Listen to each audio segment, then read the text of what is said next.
सभी को नमस्कार। तो आज हम पढ़ेंगे भारत के भौतिक प्रदेश का जो हमारा टॉपिक चल रहा था, जिसमें कल हमने भौतिक प्रदेशों के जो 4 भौतिक प्रदेश हैं उनका प्रारूप का अध्ययन किया। आज हम भारत के एक भौतिक प्रदेश उत्तरी पर्वतीय भौतिक प्रदेश का विस्तार से अध्ययन करेंगे।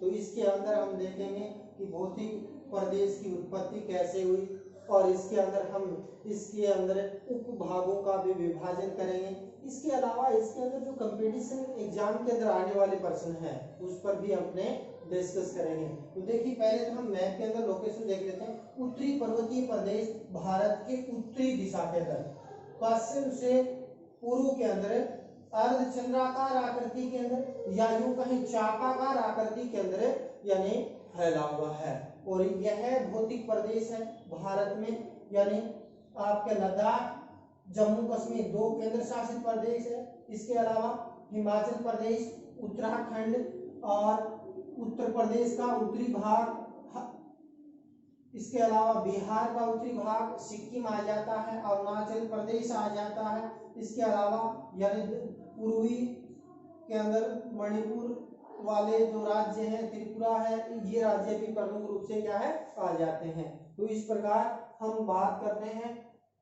उत्तरी पर्वतीय प्रदेश है वो भारत के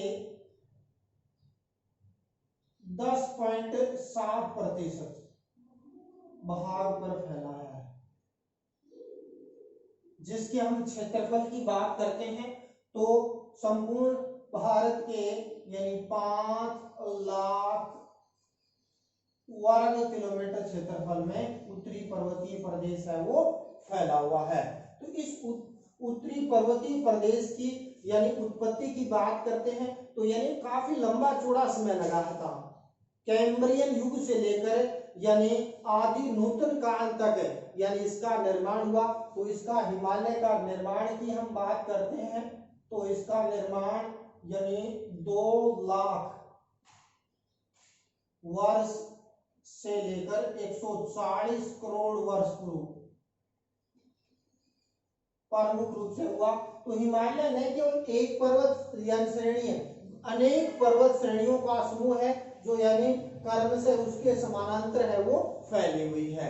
और इस पर्वत श्रेणी के अंदर यदि हम बात करते हैं तो यानी महान हिमालय है जो सबसे पुरानी पर्वत श्रेणी है, और शिवालिक पर्वत श्रेणी है जो 2 लाख से 2 करोड़ वर्ष पूर्व प्रमुख रूप से क्या है इसका निर्माण हुआ है। तो हिमालय के अंदर यदि हम बात करते हैं इसकी उत्पत्ति कैसे हुई, इसकी उत्पत्ति की यदि हम देखना चाहें, भारत का जो प्रायद्वीपीय पठारी भौतिक प्रदेश है जो गोंडवाना लैंड का भाग था, इसके उत्तर के अंदर यानी एशियन प्लेट थी, एशियन प्लेट, और ये थी इंडियन प्लेट। तो एशियन और इंडियन प्लेट के मध्य या थी टैथिस भूसन्नति, टैथिस भूसन्नति। तो इस टैथिस भूसन्नति में क्या है, यानी एशियाई प्लेट से निकलने वाली जो सिंधु है, इंडो बर्मा नदियां हैं, इस टैथिस भूसन्नति में क्या कर दिया, मलबा का जमाव कर दिया। और मलबा जमने से इसमें क्या हुआ, धसाव हुआ, और धसाव होने के बाद में इंडियन प्लेट एशियन प्लेट की तरफ बढ़ी। तो ये बीच का मलबा क्या हो गया भाई, वलित हो गया। इससे हिमालय जैसी वलित पर्वतमाला का क्या हुआ, निर्माण हुआ। तो इस प्रकार टैथिस भूसन्नति के अंदर मलबा के जमाव, धसाव तथा मुख्य रूप से इंडियन प्लेट के एशियन प्लेट से टकराने से जो टैथिस भूसन्नति का जो मलबा था उसमें वलन हो गया, यानी वो वलित हो गया, जिससे हिमालय जैसी वलित पर्वत श्रेणी का निर्माण हुआ। और इसमें मैंने बताया काफी लंबा समय लगा, यानी 2 लाख से लेकर 140 करोड़ यानी वर्ष पूर्व हिमालय का निर्माण हुआ। और वो यानी ज्योग्राफिकल दृष्टि से देखें तो कैम्ब्रियन युग से लेकर और आदि नूतन युग, और नूतन युग में मुख्य रूप से क्या है, यानी उत्तर भारत का विशाल मैदान। देखिए जो टेथी भूसंगति थी उसका यानी कुछ भाग तो हिमालय बन गया और टेथी भूसंगति का जो शेष भाग बचा उसमें नदियों ने मुख्य रूप से क्या है यानी जलोढ़ मिट्टी का निक्षेप होने से नेक्स्ट पार्ट पढ़ेंगे उत्तर भारत का विशाल मैदान है वो बना।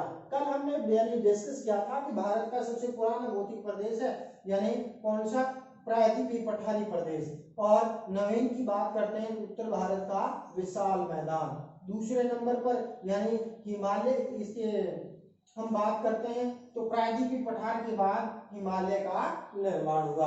अब हम बात करते हैं कि हिमालय की स्थिति क्या है। तो हिमालय के उत्तर में यदि हम बात करते हैं तो इसके अंदर उत्तर के अंदर आ जाता है यानी कुन्लुन पर्वत श्रेणी आ जाती है और तिब्बत का पठारी प्रदेश आ जाता है।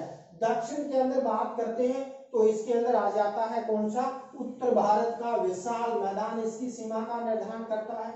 यहाँ पर एक नदी निकलती है यानी सिंधु नदी, तो सिंधु नदी इसकी पश्चिमी सीमा का निर्धारण करती है। पूर्वी सीमा के अंदर बात करते हैं तो ब्रह्मपुत्र नदी इसकी पूर्वी सीमा का निर्धारण करती है। इस प्रकार यानी कहां से ब्रह्मपुत्र यानी सिंधु नदी से ब्रह्मपुत्र नदी तक चापाकार आकृति में लगभग 2500 किलोमीटर की लंबाई के अंदर यह जो पर्वतीय प्रदेश है वो प्रमुख रूप से क्या है फैला हुआ है। फिर बात करते हैं इसकी चौड़ाई में काफी विविधता पाई जाती है। जैसे कश्मीर में इसकी चौड़ाई सर्वाधिक है 500 किलोमीटर तक पाई जाती है। अरुणाचल प्रदेश है जहाँ 200 किलोमीटर तक मुख्य रूप से क्या है पाई जाती है। तो चौड़ाई में काफी विविधता इस प्रदेश के अंदर प्रमुख रूप से क्या है देखने को मिलती है। यदि हम बात करते हैं हिमालय, तो हिमालय के अंदर यदि हम डिस्कस करें तो हिमालय के अंदर एशिया, जो एशिया महाद्वीप है, एशिया महाद्वीप में 7300 मीटर से अधिक ऊंची जो चोटियां हैं उनकी संख्या है 94, यानी 7300 मीटर से अधिक एशिया के अंदर 94 चोटियां हैं, जिसमें से यदि हम बात करते हैं 92 चोटियां हिमालय पर्वत श्रेणी में पाई जाती है। तो इस प्रकार हम आंकलन लगा सकते हैं कि यानी ये काफी ऊंचा है और इस हिमालय की हम औसत ऊंचाई की बात करते हैं तो 6000 मीटर है। इतनी 6000 मीटर की ऊंचाई के अंदर यह हिमालय पर्वत श्रेणी है वो फैली हुई है। तो इस हिमालय के अंदर ग्रेनाइट शिस्ट है और जैसी चट्टानें हैं वो प्रमुख रूप से पाई जाती हैं। इसके अंदर कुछ मात्रा के अंदर यानी कायंत्रिक चट्टानें पाई जाती है, कहीं कहीं आग्नेय और कहीं अवसादी चट्टानें भी मुख्य रूप से क्या है देखने को मिलती है। अब हम देखते हैं इसके उपविभाग। तो देखिए लाखों वर्षों से इसका अपरदन भी हो रहा है और यदि हम देखें तो स्पष्ट रूप से इस हिमालय पर्वत श्रेणी को 4 प्रमुख भागों में बांटा जा सकता है, जिसको हम उत्तर से लेकर दक्षिण के क्रम में यानी कई बार क्रम पूछ लिया जाता है। तो इसके उत्तर में आता है ट्रांस हिमालय और ट्रांस हिमालय की अधिकांश स्थिति पाई जाती है कहां पूर्व तिब्बत में, तो इसलिए इसको तिब्बत हिमालय भी कहते हैं। क्या कहते हैं इसको? तिब्बत हिमालय के नाम से भी क्या है इसको जाना जाता है, ट्रांस हिमालय को। इसके बाद आता वृहद हिमालय। वृहद हिमालय को भी यानी सबसे ऊंचा है यानी उच्च हिमालय, महा हिमालय, बर्फ हमेशा जमी रहती है इसलिए इसको बर्फीला हिमालय भी कहते हैं। और क्योंकि यह ट्रांस और यानी लघु के मध्य स्थित है इसलिए इसको यानी आंतरिक हिमालय के नाम से भी क्या है जाना जाता है। तो इस प्रकार हम बात करते हैं दूसरा यानी हम ये लोकेशन दे सकते हैं दूसरे की यानी वृहद हिमालय। इसके बाद आता लघु हिमालय या इसकी अधिकांश मोटाई हिमाचल के अंदर है तो इसलिए इसको हिमाचल हिमालय के नाम से भी क्या है जाना जाता है। इसके बाद उप हिमालय या शिवालिक हिमालय या हिमालय का बाह्य भाग है इसलिए बाह्य हिमालय के नाम से जाना जाता है। इसके बाद उत्तर भारत के विशाल मैदान का निर्माण है वो प्रारंभ हो जाता है। तो देखिए हम एक ही के क्रम में इसका अध्ययन हम करते हैं। तो पहले यानी हम उत्तर से दक्षिण के अंदर पहले देखते हैं ट्रांस हिमालय। देखिए ट्रांस हिमालय महान हिमालय के तो उत्तर में, यानी 1 नंबर, ये 2 नंबर, 3 नंबर और 4 नंबर, तो ये है महान हिमालय। कौन सा है? महान हिमालय है। तो महान हिमालय के तो उत्तर के अंदर, और इसके उत्तर में आ जाता है तिब्बत। तो तिब्बत के दक्षिण के अंदर यह हिमालय है वो प्रमुख रूप से क्या है? फैला हुआ है। और इसके अंदर बात करते हैं इसकी लंबाई की। तिब्बत हिमालय की लंबाई कितनी है? तिब्बत हिमालय की लंबाई की यदि हम बात करते हैं तो 960 किलोमीटर की लंबाई में फैला हुआ भाई। कितनी लंबाई में फैला हुआ? लंबाई है इसकी 960 किलोमीटर की लंबाई के अंदर यह हिमालय है वो फैला हुआ है। चौड़ाई इसके अंदर काफी विविधता पाई जाती। मध्यवर्ती भाग है इसका अधिक चौड़ा है। तो मध्यवर्ती भाग में चौड़ाई की बात करते हैं तो मध्यवर्ती भाग पाया जाता है 225 किलोमीटर चौड़ा है। और उत्तरी व पश्चिमी जो सिरे हैं वो औसतन कितने, यानी 40 किलोमीटर चौड़े हैं। कितने? 40 किलोमीटर। मध्यवर्ती भाग 200 यानी 25 किलोमीटर, और उत्तरी दक्षिणी सिरे हैं वो यानी कितने? 40 किलोमीटर की चौड़ाई में फैले हुए हैं। और फिर बात करते हैं ये हिमालय कहां से कहां तक फैला हुआ है। यानी यहाँ है, यानी पोटवार का पठार, पोटवार के पठार से लेकर यहाँ से एक नदी निकलती है यानी नेपाल से तीस्ता, तीस्ता नदी के मध्य 960 किलोमीटर की लंबाई के अंदर पर यानी मुख्य रूप से क्या है? फैला हुआ है। और इस हिमालय की औसत ऊंचाई की बात करते हैं। औसत ऊंचाई की यदि हम बात करना चाहें तो यानी 4100 से लेकर 5700 किलोमीटर की लंबाई में यह हिमालय है वो प्रमुख रूप से क्या है? फैला हुआ है। कितना? यानी ऊंचाई की यदि हम बात करते हैं तो 4100 मीटर से 5700 मीटर की ऊंचाई के अंदर यह जो पर्वतीय प्रदेश है वो प्रमुख रूप से क्या है? फैला हुआ है। फिर बात करते हैं इसका निर्माण। निर्माण की यदि हम बात करते हैं ट्रांस हिमालय की तो 7 से लेकर 60 करोड़ वर्ष पूर्व इसका क्या हुआ? निर्माण हुआ। और निर्माण कैसे हुआ? यानी इसके बाद आ जाता है महाहिमालय। महाहिमालय की ऊंचाई है यानी 6100 किलोमीटर औसत ऊंचाई पाई जाती है। वहां तीक्ष्ण कटक पाए जाते हैं। वहां से मलबा यानी दूसरी साइड में यानी इसके अंदर ट्रांस हिमालय में जाता है और मलबा के जमने से इसमें मुख्य रूप से निर्माण हुआ है। तो यहाँ अवसादी चट्टानें पाई जाती है। अवसादी व सैग्रंथन चट्टानें हैं किसमें? ट्रांस हिमालय के अंदर प्रमुख रूप से क्या है? पाई जाती है। फिर बात करते हैं कि जो ट्रांस हिमालय है इसमें कौन कौन सी पर्वत श्रेणियां पाई जाती है। तो इसमें लद्दाख भी पाई जाती है, इसमें जास्कर पर्वत श्रेणी भी पाई जाती है, इसके अंदर कैलाश पर्वत श्रेणी भी पाई जाती है, काराकोरम पर्वत श्रेणी भी पाई जाती है। देखिए जो ये ट्रांस हिमालय है इसकी खोज की थी यानी 1906 के अंदर स्वेन हेडेन नामक यानी खगोलवेता ने ट्रांस हिमालय की खोज 1906 के अंदर प्रमुख रूप से क्या है? की थी। और इसके अंदर यानी एक पर्वत श्रेणी पाई जाती काराकोरम। और काराकोरम पर्वत श्रेणी यानी इस हिमालय की यानी सबसे लंबी पर्वत श्रेणियों में मुख्य रूप से क्या है? माना जाता है। इसलिए इस पर्वत श्रेणी को स्वेन हेडन को ने उच्च एशिया की रीढ़ क्या कहा है? उच्च एशिया की रीढ़ के नाम से परिभाषित किया है। किसने? स्वेन हेडन ने। तो स्वेन हेडन ने इस जो काराकोरम पर्वत श्रेणी को, कि ये यूपीएससी के अंदर, एसएससी के अंदर और आर्मी एग्जाम के अंदर पूछा गया है कि उच्च एशिया की रीढ़ कौन सी पर्वत श्रेणी कहलाती है। जो ट्रांस हिमालय के अंदर जो पर्वत श्रेणी है काराकोरम, तो उसको उच्च एशिया की रीढ़ बैकबोन ऑफ हाई एशिया के नाम से इसको क्या है संबोधित किया जाता है। फिर बात करते हैं इसके अंदर प्रमुख चोटी यानी सबसे ऊंची चोटी पाई जाती है K2 यानी K2 8,611 मीटर। देखिए ये पाक अधिकृत कश्मीर के अंदर है यानी K2 यानी भारत में सबसे ऊंची चोटी तो पाई जाती है कंचनजंगा जो कहां यानी इधर सिक्किम में आ जाती है। लेकिन भारत की सबसे ऊंची चोटी क्योंकि पाक अधिकृत कश्मीर भी हमारा है और उस हिसाब से देखें तो भारत की सबसे ऊंची चोटी तो कौन सी आ जाती है यानी K2 जिसको हम कहते हैं गॉडविन ऑस्टिन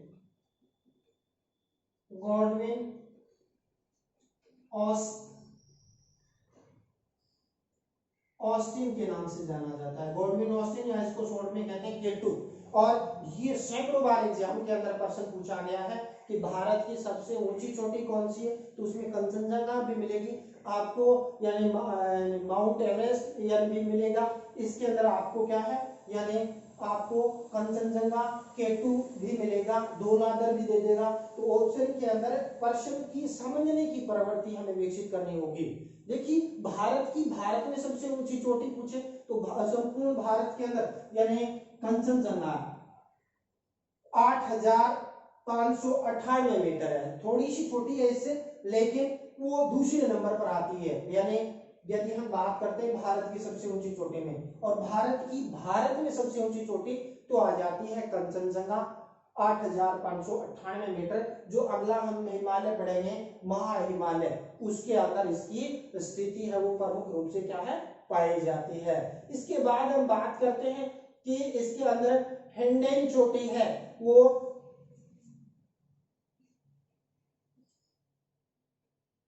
8,068 पाई जाती है। इसके अलावा ब्रॉडफील्ड चोटी है वो 8,047 पर मुख्य रूप से पाई जाती है।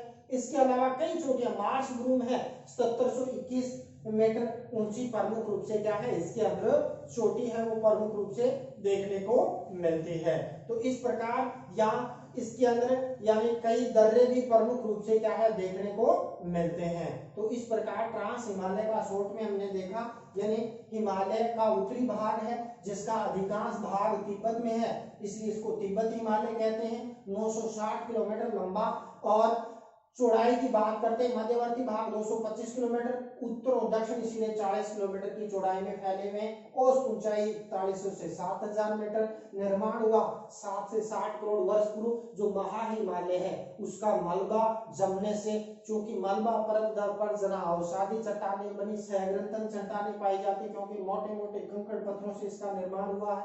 ऊंची चोटी की बातें K2 गॉडविन ऑस्टिन जो भारत की सबसे ऊंची चोटी है। इसके अलावा हेंडेन है, ब्रॉड पीक चोटी है, मार्स ब्रूम जैसी कई चोटियां इसके अंदर प्रमुख रूप से क्या है पाए जाते हैं। इसके अलावा यहाँ कई दर्रे भी पाए जाते हैं जिसके अंदर नीति दर्रा है और किंगरी बिंगरी दर्रा भी प्रमुख रूप से क्या है इससे के अंदर पाया जाता है। तो ये हो गया कौन सा ट्रांस हिमालय। इसके बाद हम बात करते हैं वृहद हिमालय। तो वृहद हिमालय को हम क्या कहते हैं आंतरिक हिमालय भी कहते हैं। क्या कहते हैं आंतरिक हिमालय के नाम से भी जाना जाता है। तो नंबर 1 तो गया आंतरिक हिमालय। दूसरा सबसे ऊंचा है महा हिमालय और हमेशा बर्फ जमी रहती है हिमाद्री हिमालय क्योंकि यहाँ प्राचीन काल में ऋषि मुनियों ने इसको क्या है हिमाद्री के नाम से प्रमुख रूप से क्या है संबोधित है वो किया है। प्राचीन ग्रंथों में इसको हिमाद्री के नाम से यानी परिभाषित है वो किया गया है। तो इस प्रकार महान हिमालय, आंतरिक हिमालय, महा हिमालय, हिमाद्री, वृहद हिमालय आदि कई उपनामों से जाना जाता है। देखिए यह हिमालय का सबसे ऊंचा भाग है जिसकी औसत ऊंचाई की बात करते हैं औसत ऊंचाई 6100 किलोमीटर है। फिर बात करते हैं इसकी लंबाई आ जाती है कितनी 2500 किलोमीटर की लंबाई में फैला हुआ है। लंबाई कितनी है भाई 2500 किलोमीटर। इसके बाद हम बात करते हैं चौड़ाई की, तो चौड़ाई कम पाई जाती है इसकी, मात्र 25 किलोमीटर चौड़ा है ये। कितना? 25 किलोमीटर की चौड़ाई के अंदर यह हिमालय है वो प्रमुख रूप से क्या है? फैला हुआ है। फिर बात करते हैं कि इस हिमालय के अंदर यानी 40 चोटियां